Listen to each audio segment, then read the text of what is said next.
Queridos amigos, soy Marcelo Muñoz y hoy conoceremos un poco más acerca de San Pío de Pietrelcina.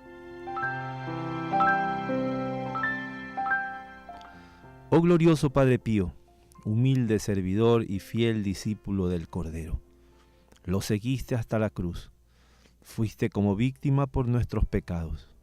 Unido a Él y lleno de su amor, llevas la buena noticia de su resurrección a los pobres y a los enfermos, mostrando el rostro misericordioso de Dios Padre.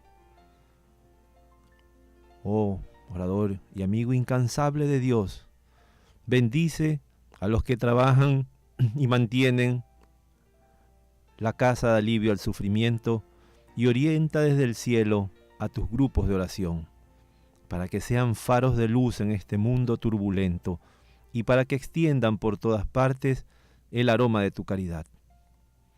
Oh Santo del Paraíso, obtén para nosotros la salud de cuerpo y espíritu, paz en las familias y la coherencia de la vida cristiana, para que podamos entrar contigo en la gloria del paraíso.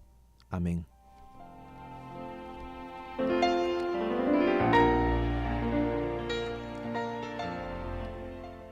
Nos relata Antonio Baldini, junto a la ventana que daba sobre el valle, estaba totalmente solo un frailecito que al oírnos entrar, vuelve risueño hacia nosotros, un rostro pálido y simplón con dos ojitos interrogantes. El fraile oraba, dormía, conversaba con los querubines.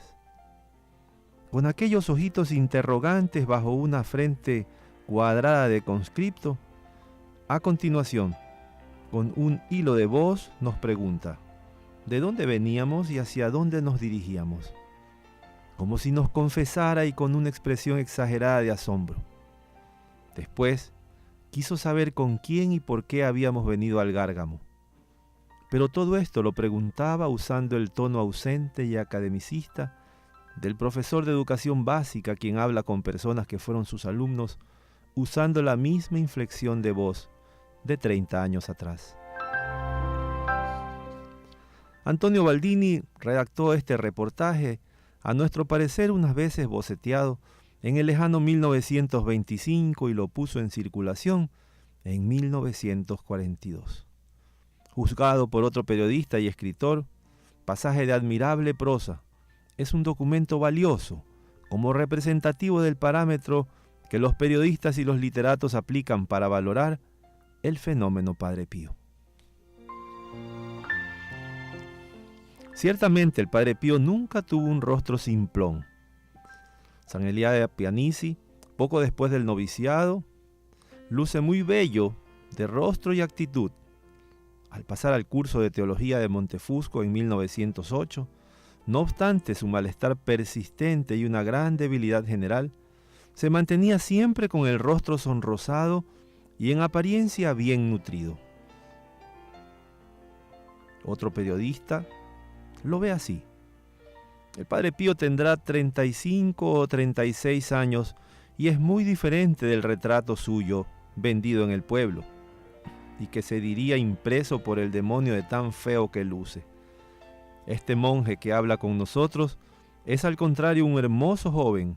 Tiene la barba de un color castaño claro, los cabellos grises en las sienes, la mirada serena y sensata, la voz dulce, una voz que apenas escuchada se aloja en el alma y ya no se olvida.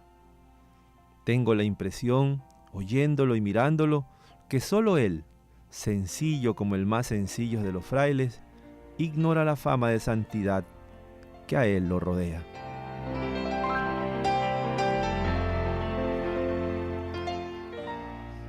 En 1924, a un corresponsal de El Mensajero no le pareció adecuado que el Padre Pío tuviera una vocecita sin timbre, de grillo parlante, sino que le constaba, al contrario, la regularidad y el vigor de su rostro, sobre el cual los cabellos, la barba y los bigotes de intensos reflejos, gratos al pincel de Tiziano, acentúan la palidez nacarada, la estatura media, ojos negros de una dulzura raramente sorprendida entre ojos, voz que tiene todas las armonías de la más exquisita y refinada seducción.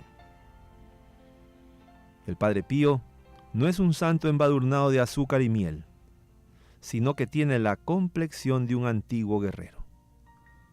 Lo examiné.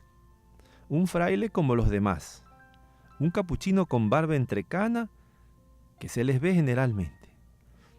De repente, advirtiendo un cierto murmullo a sus espaldas, se volteó y dijo, fuerte, con voz que no admitía desobediencia: silencio y de rodillas. Estaba en el altar para iniciar la celebración de la Santa Misa.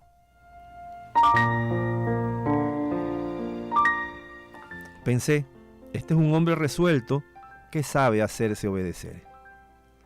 Me viene a la mente la imagen de otro capuchino, pequeñito, casi tullido por los años, todo dulzura, el padre Leopoldo, que vivía en Padova en una época para mí dolorosísima. Si quisiera hallar una antítesis total, absoluta respecto a él, la habría encontrado en este Padre Pío, que apareció frente a mí de improviso, de estatura alrededor de la media, robusto, fuerte en su persona y en sus maneras.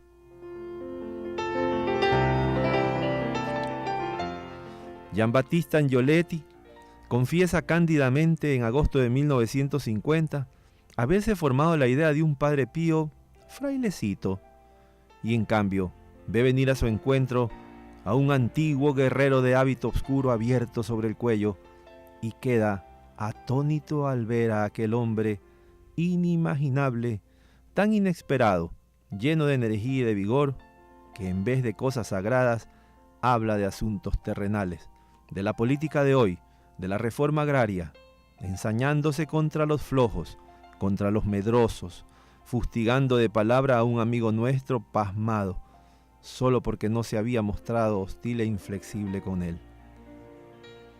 Aquel, por consiguiente, era el Padre Pío, el santo sacerdote, el taumaturgo, el portador de los estigmas.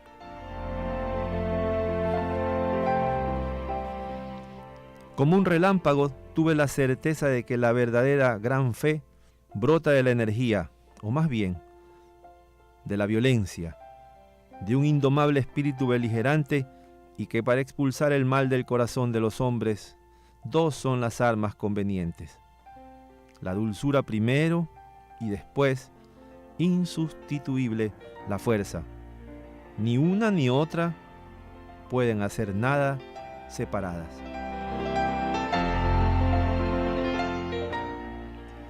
Y mirando al antiguo guerrero de hábito oscuro abierto sobre el cuello, el periodista literato se imaginaba a San Francisco de Asís semejante a él, esto es, apartadísimo de la imagen exaltada de los estetas de la humildad y de la pobreza aparentes, sino más bien tenaz, resuelto e incansable. El rostro del fraile era fascinante, la frente poderosa y sin arrugas a despecho de la edad avanzada, las cejas oscuras y espesas, levemente curvadas hacia arriba, sobre los ojos largos, trazos de un centellar continuo, ojos de una pureza de diamante. La nariz larga, la barba blanquinegra rodeando completas las mejillas y el robusto mentón, acentuaban la impresión de encontrarse ante un rústico caudillo, y su voz, repiqueteante con el acento meridional, nunca temía hacerse oír porque nada tenía de falso, ni nunca se interrumpía por un instante de titubeo. Siempre hablando y caminando de un lado para otro del huerto, se dirigía tras otros hermanos y laicos y demás visitantes ocasionales, como si aquel cuerpo, que sin ser alto, dominaba sobre todos los otros, tuviese el poder de una calamidad. Este hombre, que lleva en su carne aparecidas un día ahora lejano, luego de un breve éxtasis, las 5 llagas de Jesús crucificado y traspasado, no les da importancia, o al menos las considera hechos privados por los cuales la gente no se debería de interesar. si fuese posible en los santos algún atisbo de vanidad, éste ciertamente nunca padecería en el Padre Pío. Aquello que por el contrario lo exalta y lo incendia cada día más es la dedicación a los demás, la pasión por los problemas concretos de los hombres, obrar por el bien de los vivientes, en especial por los que sufren, es su única misión.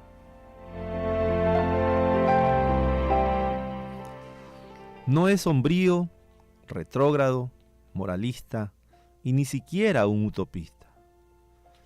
Le basta que los hombres, antes que perseguir una imposible perfección sobre la tierra, se abstengan de llevar a cabo el mal, sobre todo el mal dictado por ideologías abstractas o de desenfrenada codicia abusiva. Inútil añadir que en esto consisten también sus opiniones políticas, mismas que él, contra todo si es necesario, nunca se abstiene de proclamar.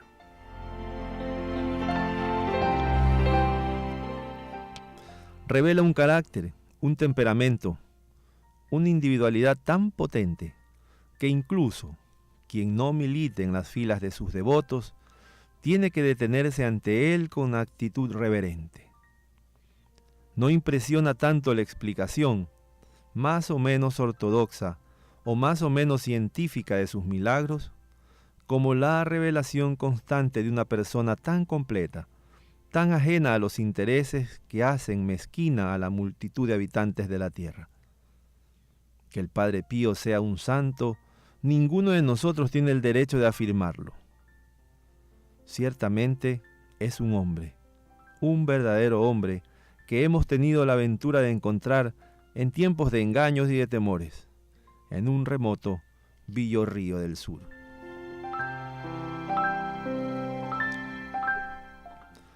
Quien tenía la fortuna de conocer al Padre Pío y de encontrarse con él más de una vez, quedaba fascinado por su persona. En su humildad se advertía algo principesco, de voz bien timbrada, pastosa y dulce, que a veces trataba de ser dura, medio jugando y medio riendo, para esconder la dulzura de su corazón, tan puro, enamorado de ojos grandes, negros y hermosos, limpios por un largo y confiado llanto derramado en el seno de Dios, que conservaron hasta el último día terreno la frescura intensa de la juventud, resplandeciente de gracia. En aquellas pupilas se contemplaba la gracia de Jesús. ¿Qué pensaba el Santo Padre Pío acerca de la culpa? Caminad con sencillez por el sendero del Señor y no atormentéis vuestro espíritu. Aprended a odiar vuestros defectos, pero siempre con serenidad. Y si el demonio todavía ronda rabioso en derredor vuestro, alegraos, es una muy buena señal. Lo que horroriza es su paz, su concordia con el alma humana. No hay culpa sino en lo que el alma quiere, o bien, no habiéndolo querido, lo aprueba o no, se esfuerza por alejarlo de sí. Acaba de una vez con estas inútiles aprensiones. Acuérdate de que no es el sentimiento lo que constituye la culpa, sino tu consentimiento. Solo la voluntad libre es capaz de bien o de mal. Cuando la voluntad gime bajo la opresión del tentador, pero no se doblega a sus sugerencias, no solo no hay culpa, sino que hay virtud.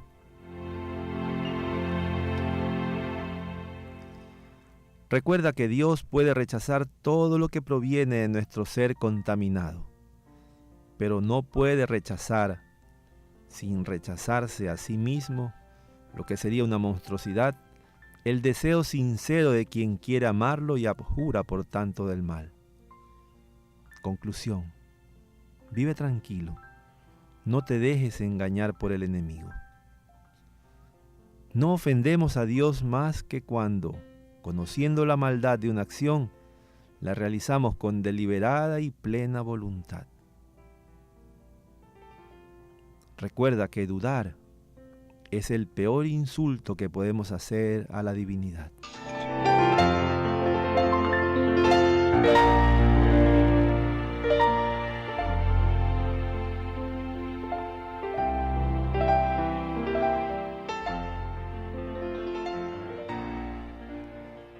Les pertenezco a todos ustedes.